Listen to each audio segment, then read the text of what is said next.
Good morning, kia ora. So I've been reading an article this morning about how research has shown that people who stress think, people who overthink, people who have a high stress life have high cortisol levels in the brain, which are directly linked to Alzheimer's and dementia. And they found that people over the age of 40 who have had high stressful lives, who overthink, do the worst in tests, like sitting exams, memory, that sort of thing. And it piqued my interest because it immediately reminded me of a situation I had with somebody in North Carolina.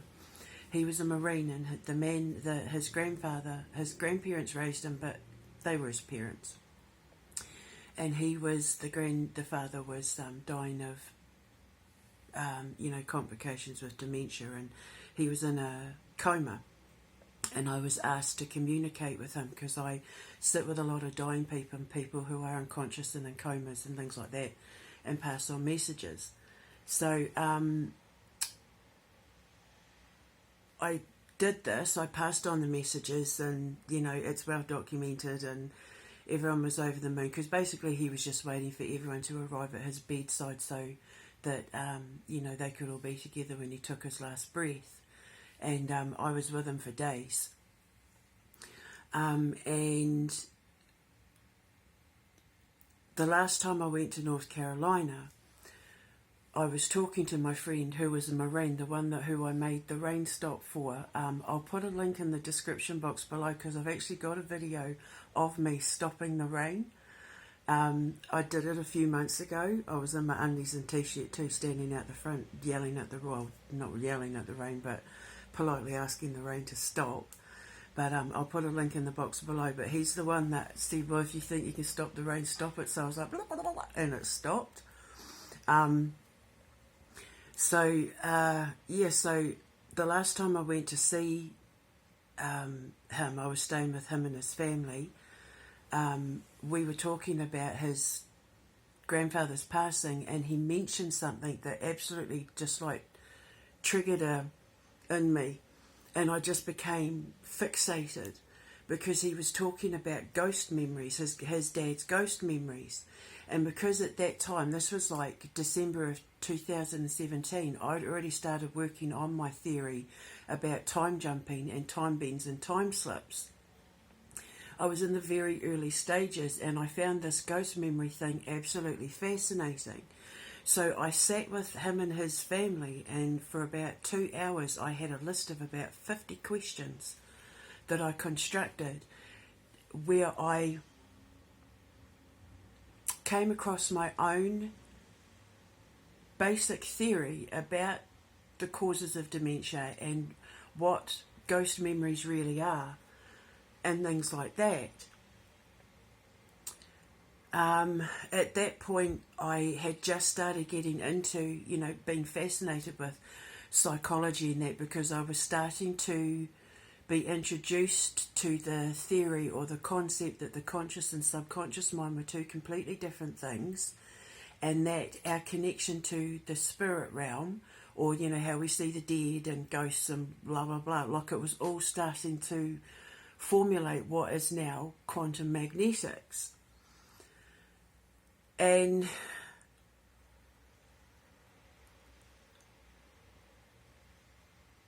the reason why that article has fascinated me is because it said that people who overthink, people who are constantly stressed because they're constantly thinking, overthinking, anxiety, paranoia, they're the varied states of overthinking. They release such high cortisol levels in the brain that basically the brain slowly starts to deteriorate and die, which is what causes the dementia and the Alzheimer's. But what I have concluded is that there's at least 20 other qualifying factors that go into that as well, and diet is a huge part of it. And I'd love to do a trial study on people with early onset dementia and test my theory out, because I think I'm onto something with this. And the reason why I think I'm onto something with this is because of my job in helping creative empaths.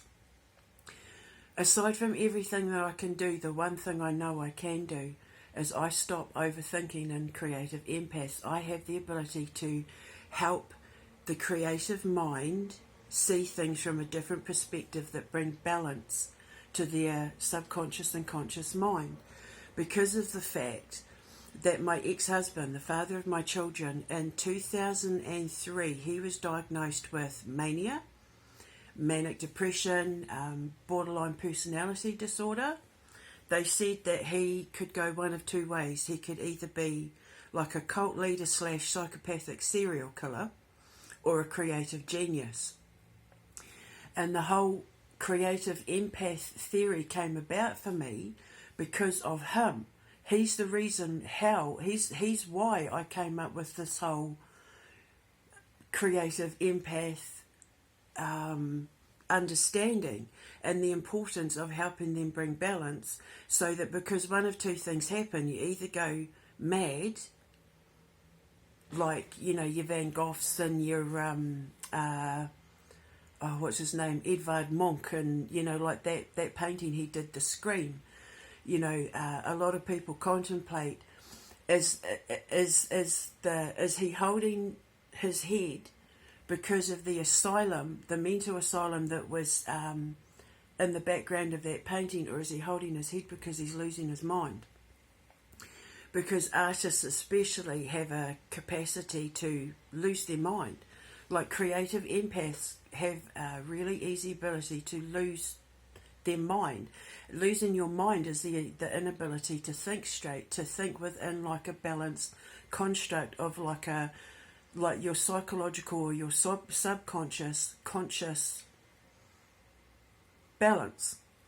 But that's what I'm good at. That's my job. That's what I do. I'm able to take a creative empathic mind and bring balance to them, because of the fact that, you know, when my ex-husband and I broke up, I was trapped. I had nowhere to go. And so it was kind of like,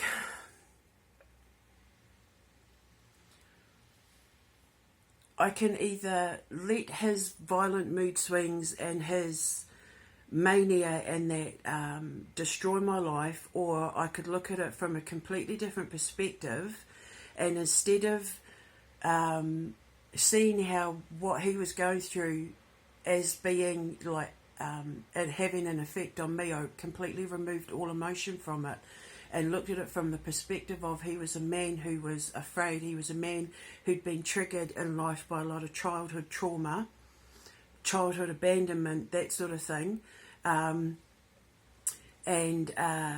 social neglect. He was the father of my children, and what he was going through was affecting my children as well, and I had to remove all emotion from it and just observe it from his perspective. And so I started working with him on helping him deal with his psychological issues. And that's when I came up with the creative empathic therapy. And it worked, because now he has none of that. Now he is completely balanced. He still loses his, like, he still has tantrums, but he's probably like 95% there. Like, he knows, because now I just smack him down. Now I just don't tolerate that kind of stuff. I'll just say to him, grow up, and he does. Like, he snaps out of it.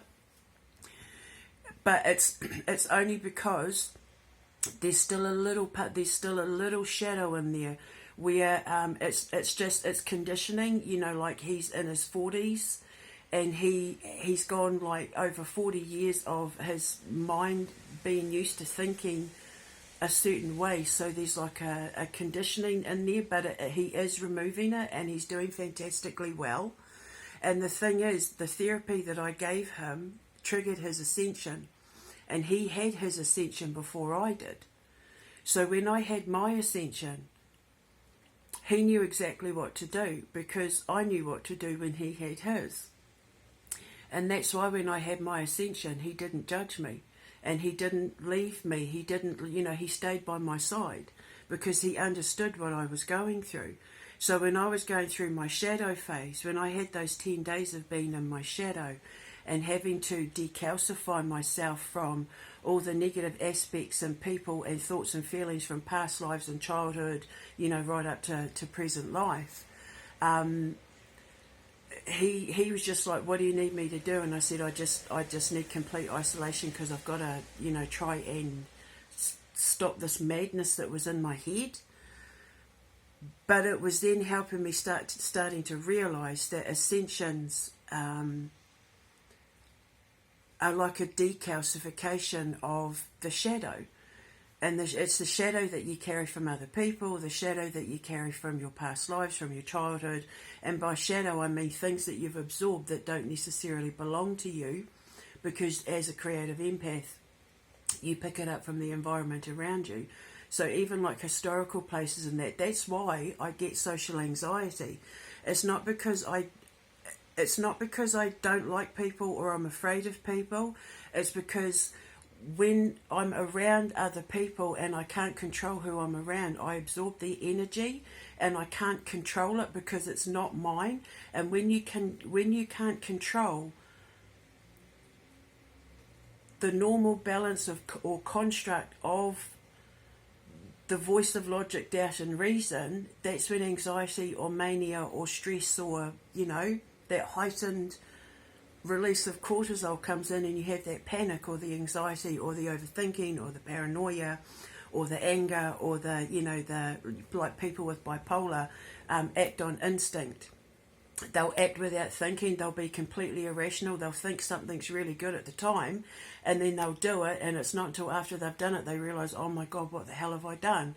But it's because they have a rush of cortisol, and then the dopamine kicks in and they get that high, and then it's not until everything calms back down, they're like, holy shit, what have I done? Sort of thing. And that's where I come in. That's my job. That's what I do. Because I'm able to access people's binary code, I see the glitch, you know, and that's when I had my ascension. That's where the mind flip comes in, because you start stepping out of the matrix. You see, like the glitch in the matrix, you see reality over existence.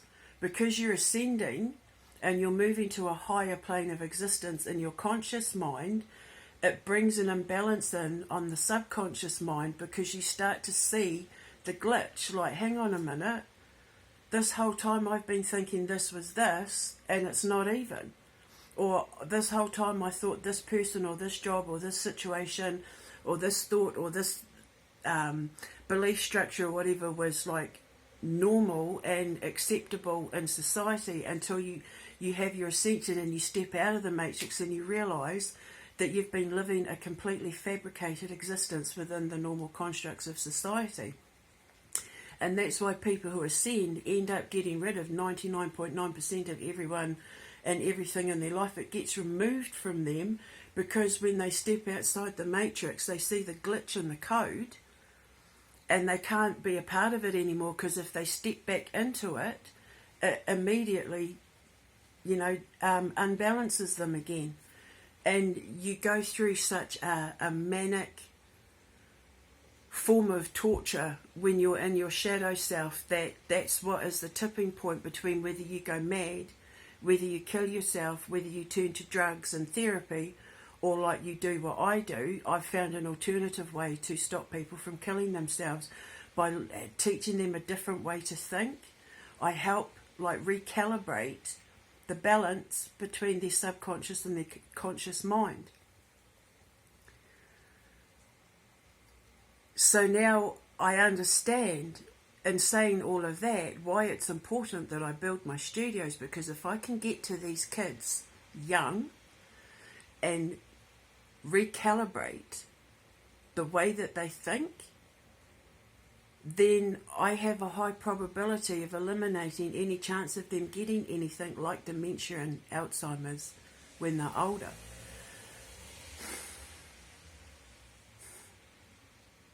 I can stop them from killing themselves, but I can also help them find themselves and recalibrate, stop them from overthinking. I know how to stop people from suffering from anxiety and paranoia and that, like you wouldn't believe. Because of my ability to read people like a binary code, I see the glitch in the matrix. And with my friend, the one who I jumped in while she was having her brain aneurysm, she's a completely different person. She's a completely different person. You would not believe. It's like difference between night and day. She's the one I named the Victoria with a K sponge after. Because like she helped me make a major breakthrough with my theory on, the rebalancing of the subconscious mind by repairing the glitch in someone's matrix, or, repairing the binary code. And that's my job. As an Ascension Master, I understand what a creative empath is going through. I've lived it, I've been there, but also because I'm a creative empath myself, I and my gift, my time jumping ability, the way that I read binary codes and things like that, I have this ability to repair the glitch in someone's binary code. I reset their balance.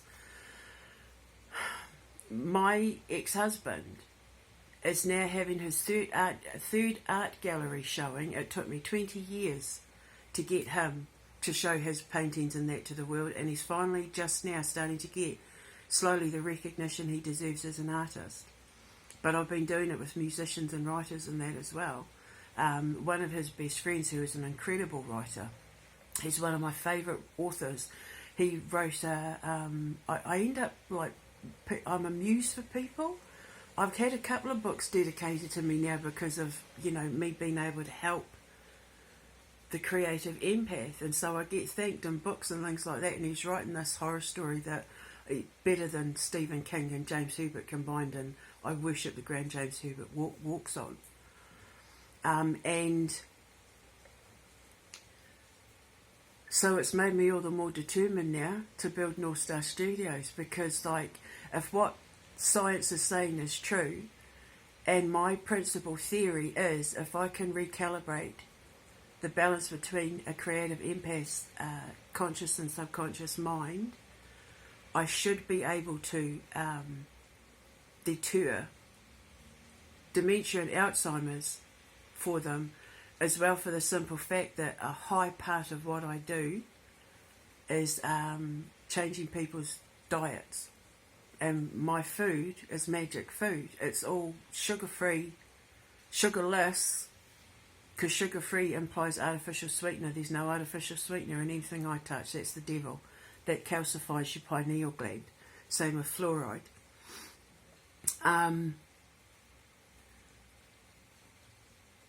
My food is organic. That's why it's called supernatural food. It's magic food. It's magic in every morsel. It heals you as you eat it.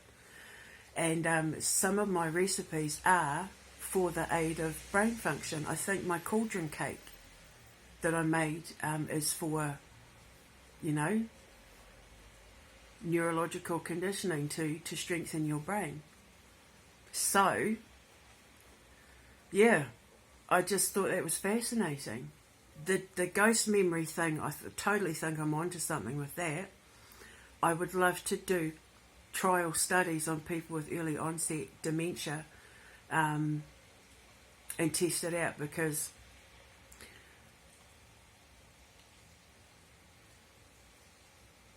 I think I'm onto something. I really do. And it's because of my Marine friend's dad, who I was talking to while he was in a coma. That's why I love my job. That's why I love what I do. Because I get to help so many people, especially when they're dying. I help their family find closure, and I help them pass over in peace. So I'll put a video of me stopping the rain as proof. I've been getting into biomagnetics as well. I was watching Unsolved Mysteries, because I love that show. I've been watching it since I was little. And they were talking about a woman called Janie Stanol. In 1971, she went to Arizona with her sister and brother-in-law on holiday. She was 14. She was from Michigan. And she was taking photos on the edge of a cliff and she fell off. And at the exact same time that she was falling to her death, her mother in Michigan felt this overwhelming need to read the Bible because she knew her daughter was going to die. And as she was reading the Bible, she started praying to God to, not take her daughter. At the same time as her daughter was falling off this, like, gajillion foot high cliff, she stood of, being splattered. The daughter inexplicably rose to the top and landed on her feet at the top of the cliff where she fell. And they couldn't explain it, and they were saying, is it angels? But of course I understand it as biomagnetics, and because there's no love bond stronger than that of a mother and child. And it reminded me of a couple of incidents that happened to me that sound crazy, but I'm utterly convinced that it is biomagnetics. Now, biomagnetics is the people who are biomagnetic. We all have like a magnetic energy field around us. Everything, because of the sun and everything like that, everything is magnetic. The sun and the moon, control magnetism and gravity and, time, gravity, magnetism, momentum, blah, blah, blah. It's all, the construct of an atom with consciousness in the middle. And biomagnetics are people who are biologically more magnetic. They are able to push out energy stronger and pull in energy stronger. They are, magnetic. A lot of people can stick spoons and, metal objects to them because they're that super enhanced magnetically. Whereas some of us are able to create magnetic force fields. And this is what I think happened with her. I think the mother created a magnetic force field around her daughter that lifted her daughter up. I think her mother was biomagnetic, and because she's forever connected to her child, a mother never stops that connection. It says a mother holds her child's hand for a while, but their heart for a lifetime. And it is absolutely true. And the reason why I say this is because of a couple of incidents that happened to me. When I first became a mum, I had an incident back in Scotland where my son must have been about 8-9 months old, and he was standing on the edge of a couch. And he was standing on the couch or on the sofa in a way that had he have fallen the way he was supposed to have fallen, he would have fallen through the glass of the wall unit, the cabinet that we had directly across from him. And he was jumping about on the couch. I'm getting itchy. He was jumping about on the couch and he fell, and he started heading towards this plate glass of the wall unit. And as he was falling, I kind of yelled out and lunged forward. I was too